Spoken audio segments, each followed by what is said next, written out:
వేములవాడ శ్రీ రాజరాజేశ్వర స్వామి వారి ఆలయంలో శివ కళ్యాణ మహోత్సవాల్లో భాగంగా శనివారం సాయంత్రం స్వామివార్ల రథోత్సవ కార్యక్రమం అంగరంగ వైభవంగా నిర్వహించారు.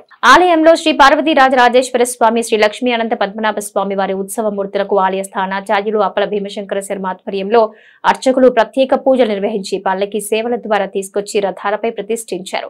రాజన్న ఆలయం నుంచి శ్రీ వేణుగోపాల స్వామి ఆలయం వరకు పట్టణ పురవీధుల్లో భక్తులకు స్వామివార్లు దర్శనమిచ్చారు. మహిళలు మంగళహారతులతో స్వామివార్లకు స్వాగతం పలికారు. డప్పు చప్పుల మధ్య భక్తులు నృత్యాలు చేసుకుంటూ స్వామివారి రథోత్సవ కార్యక్రమంలో పాల్గొన్నారు. ఈ కార్యక్రమంలో ప్రభుత్వ విప్ వేములవాడ ఎమ్మెల్యే ఆది శ్రీనివాస్, ఆలయ ఐఓ కృష్ణప్రసాద్, ఏఈఓలు, ఆలయ సిబ్బంది, కాంగ్రెస్ నాయకులు, భక్తులు పాల్గొన్నారు.